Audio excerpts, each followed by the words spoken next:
Magandang balita naman po para sa ating mga motorista na mumurong magka-oil price rollback sa susunod na linggo. Ayon po sa Oil Industry Management Bureau ng Department of Energy, 70 hanggang 95 centavos ang posibleng tapyas sa kada litro ng gasolina, pati na sa diesel. May nakikita rin pong bawas na 80 centavos hanggang 90 centavos sa kada litro ng kerosene.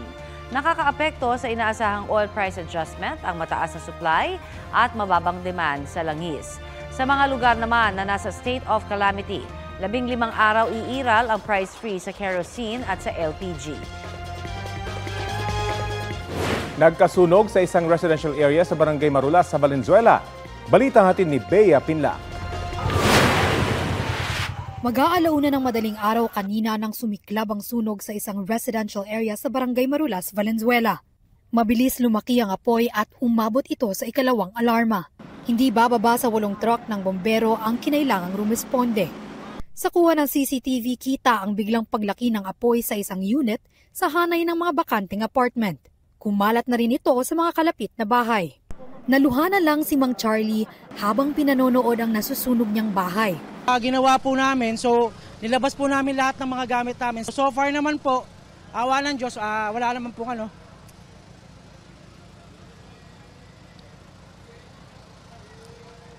wala namang nasaktan or nasugatan o namatay. Yun nga lang, unfortunately, baka wala kami nasalbang gamit. Mga damit at mahalagang dokumento na lang daw ang naisalba nila. Tumagal ng halos 1 oras ang sunog bago tuluyang naapula ng mga bombero. Patuloy na iniimbestigahan ang sanhi ng apoy at ang halaga ng pinsala. Bea Pinlac, nagbabalita para sa GMA Integrated News. Update tayo sa binabantayang low pressure area sa Mindanao. Kausapin natin si Pag-asa Weather Specialist Ana Cloren Lohorda. Magandang umaga at welcome sa Balitang Hali. Magandang umaga po, Sir Rafi, gandi sa ating mga taga-subaybay. Opo, ano po yung chance sa maging bagyo nitong binabantayang low pressure area sa Mindanao? Yes po, itong LPA na ating minomonitor sa may silangan ng Mindanao ay nananatiling mababa po yung chance na maging isang bagyo at sa kasalukuyan wala rin ho itong direktang epekto sa anumang bahagi po na ating bansa. Pero patuloy ho natin itong minomonitor kahit nasa karagatan pa lamang po ito. Since nasa karagatan po ito, may posibilidad ba na lumakas pa ito dahil nasa dagat pa?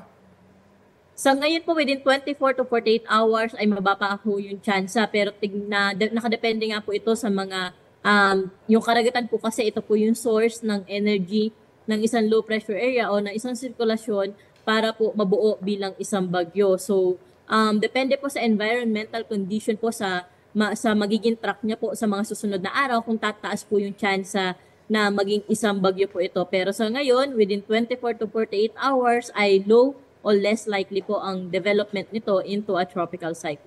Malakas pa rin po ba yung hanging habagat? Ano po inaasahan nating lagay ng panahon ngayong weekend?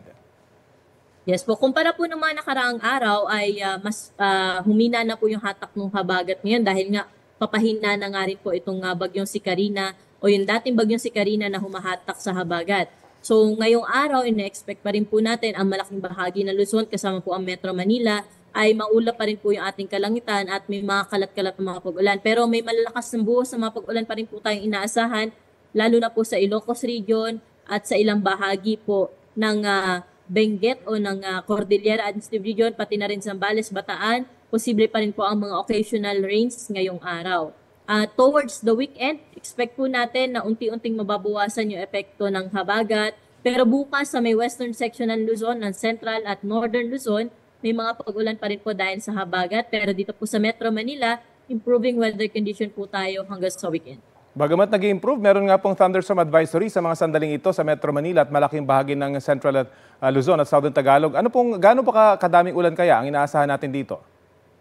Yes po, Sir Rafi, no? So meron pa nga rin po tayo mga thunderstorm advisory kahit sa weekend po, lalo na by Sunday, mataas po yung chance ng thunderstorm activity po natin. At ngayong araw nga, any time of the day, dahil nga may hatak pa rin ho yung habagat natin, kaya mostly cloudy pa rin po yung ating panahon dito sa Metro Manila. May mga thunderstorm pa nga rin po. Posible yung mga light to moderate with at times heavy na mga pag-ulan. Pero kung ikukumpara ho natin ito sa mga pag-ulan na naranasan naman nakaraan ay mas mas kakaunti or mas bawas na po yung mga pag-ulan natin ngayon sa Metro Manila o yung dami ng mga pag-ulan ngayon sa Metro Manila. So malaki pa rin talaga yung chance ng mga baha. Ano? Paano kaya yung mga nasa evacuation center? Ano yung magandang advice sa kanila? Manatili muna dun sa mga ligtas na lugar? Yes, tama po kayo Sir Rafi, no? Dahil nga saturated na yung mga kalupaan natin at yung ibang areas po ay hindi pa rin po humuhupa yung mga pagbaha po, no? So lalo na po kung low-lying areas po tayo, so delikado pa rin po dahil posible pa rin po itong yung mga pag-ulan na inaasahan natin, posible pa rin po magdulot ng mga pagbaha at mga pagguho ng lupa. So yun sa mga nasa evacuation area, kung kaya po natin na magstay po muna dyan. Total, over the weekend naman po, medyo mas papahupa na ho itong mga pag-ulan po natin. So, yun po, dun po muna tayo sa kung saan po tayo mas magiging safe at mas matutugunan po yung mga pangangailangan po natin. Muli, para po ma-emphasize siguro, ano yung mga lugar na dapat abatan yung mga posibleng makaranas na mga pag-ulan, lalo na sa Central Luzon?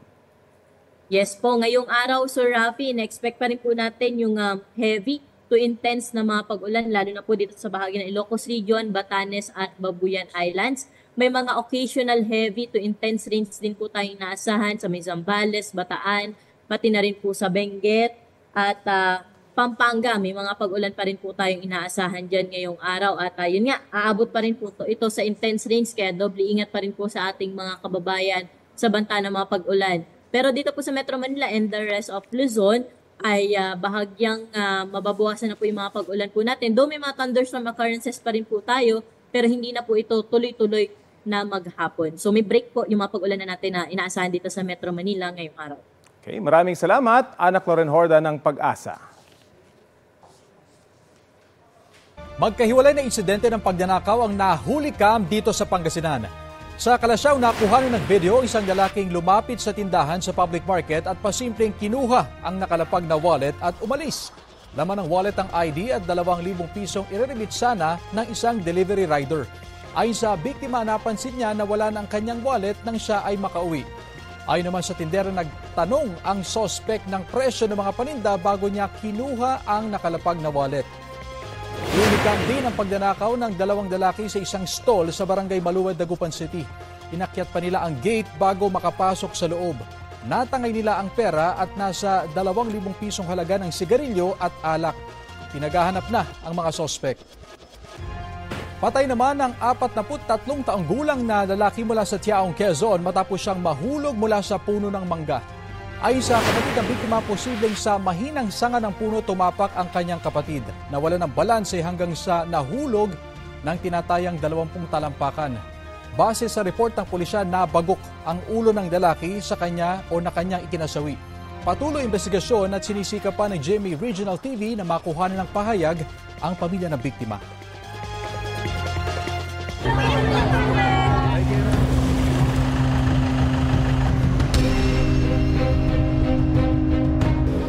Sako-sakong basura ang nakuha mula sa Dolomite Beach sa Maynila matapos po ang pag-ulang dulot ng habagat na pinalakas pa ng bagyong Karina. May ulat on the spot si Manny Vargas ng Super Radio DZBB. Manny? Yes, Miss Connie, abalang-abala ang mga tauhan ng Department of Environment and Natural Resources at ang Metropolitan Manila Development Authority sa paglilinis at pagkasaayos ng Dolomite Beach dito sa lungsod ng Maynila. Kasunod ito ng naranasang malalaking alon sa lugar na nagdala ng tambak na basura at nakaapekto sa ayos ng mga buhangin. Sa ilang bahagi ng dalampasigan, may mga bahaging nauka dahil sa hampas ng alon. Karamihan sa mga sakong basurang nakolekta at kinokolekta pa ay mga yari sa plastik na pinaglagyan ng pagkain at inumin bukod sa mga kahoy at bahagi ng mga halaman na inanod. Bagamat nakakuha tayo ng mga video sa tulong ng mga naglilinis, hindi naman pinayagan ng security personnel ng Dolomite Beach na ma-cover ng Super Radio DZBB ang cleanup drive nang walang direktang permiso mula sa DNR. Wala pa naman pahayag ang kagawaran ng kalikasan tungkol dito. Miss Connie? Maraming salamat, Manny Vargas ng Super Radio DZBB. Umapaw na creek ang problema ng ilang residente sa Mangaldan, Pangasinan. At may ulat on the spot si Joan Ponsoy ng GMA Regional TV. Joan? Rafi, baha ang gumising sa mga residente dito sa Barangay Anolid, Mangaldan, Pangasinan dahil sa pag-apaw ng sapa. Umapaw na ang Payas Creek dito sa Barangay Anolid, dulot ng nararanasang tuloy-tuloy na pag-ulan sa lalawigan, dulot ng hanging habagat na pinalakas ng nagdaang bagyong Karina. Gutter deep ang baha sa bukana ng barangay, pero sa ilang kabahayan, lalo na yung mga low-lying areas, lagpas tuhod ang antas ng baha. Bukod sa mga bahay at kalsada, nagmistulang sapa na rin ang ilang palayan na lubog sa tubig. Pinasok din ng tubig ang Anolid Elementary School. Wala pang residente na lumilikas sa ngayon dahil sanay naman daw sila sa baha taon-taon. Inaalam pang apektadong residente dahil sa pagbaha, habang pinapayuhan ang mga pamilya na maghanda at sumunod sakaling magpatupad ng preemptive evacuation. Rafi, sa ngayon nga ay may pagkakataon na tumitilang ulan dito sa probinsya ng Pangasinan. Kumpara naman kahapon ay bumaba na itong antas ng tubig sa mga sapa at ilog dito sa bayan. Ganun pa man ay pinaghahanda ang mga residente sa posibleng pagbaha dahil sa inaasahan ding pagbaba ng tubig mula sa upstream. Rafi? Maraming salamat, Joan Punsoy ng GMA Regional TV. Samantala, update po tayo sa relief operations ng DSWD sa mga kababayan nating apektado po ng masamang panahon. Makakausap po natin si DSWD spokesperson Asek Irene Dumlao. Magandang umaga po at welcome sa Balitang Hali. Si Connie Season po ito. Magandang umaga, Ma'am Connie. Magandang umaga din po sa lahat ng sumusubaybay ng inyong programa. Opo, Asek, makikikamusta lamang ho kami dito sa ginagawang relief operation efforts po ng DSWD. May mga lugar na hubang hindi pa rin natin naabutan ng tulong o lahat na huba ay na-cover na natin? Well, Ma'am Connie, ongoing yung pagpapadala pa din natin ng mga karagdagang family food packs and non-food items sa mga naapektuhang mga lugar, particularly sa NCR, sa Central Luzon, sa Calabarzon at gayon din sa Mimaropa. As we speak, Ma'am Connie, nasa mahigit 600,000 family food packs yung ating naka-preposition sa mga LGUs. Some have already been picked up by the LGUs, some ongoing din yung delivery. In terms of kung naabot na po buwan natin, yes, lahat naman po ng mga requests ng mga LGUs ay atin na pong nabigyan. No?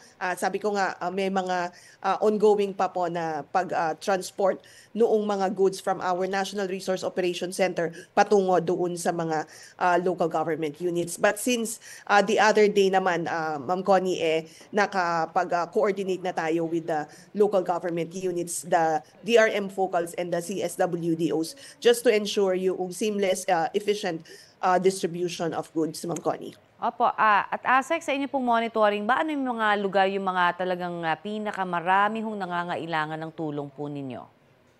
Well, of course, aside from the National Capital Region, isa sa mga tinututukan din namin ay sa Central Luzon, particularly dun sa Bulacan at dun sa Bataan, because marami rin po tayong naitala dito na mga nasa evacuation centers, mga lumisan po muna sa kanilang mga tahanan dahil nga sa pagbaha sa kanilang lugar. Mm-hmm. At marami-rami rin ho ang nagdeklara ng state of calamity ng mga lugar.